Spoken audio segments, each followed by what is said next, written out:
Programang ito ay rated SPG, striktong patnubay at gabay ng magulang ang kailangan.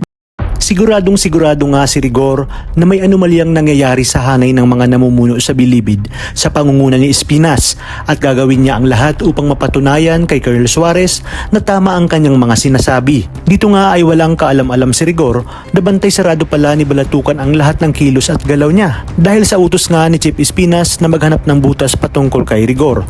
Mapag-aalaman nga ni Balatukan na si Rigor pala mismo ang siyang nagpakulong at nakabaril kay Tanggol, kaya naman agad niya itong pinaalam kay Chief Espinas.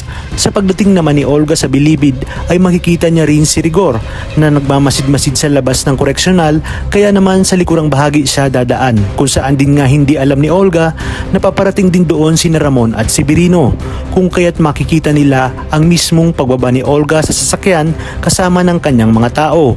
Magtataka nga si Ramon kung sino ang dinadalaw ni Olga at bakit sa likod ito dumaan.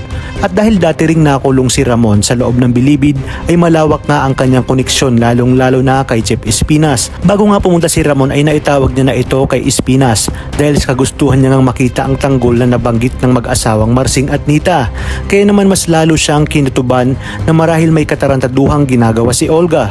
Lalo pat alam niyang si Olga ang nagpakilala sa kanya kay David at may duda nga siya na ang Tanggol na nasa loob ang kanyang tunay na anak. Naikwento kasi ni Chief Espinas kay Ramon na ang Tanggol na nakakulong ay anak din ni Rigor de Magiba at si Rigor umano mismo ang nagpakulong dito.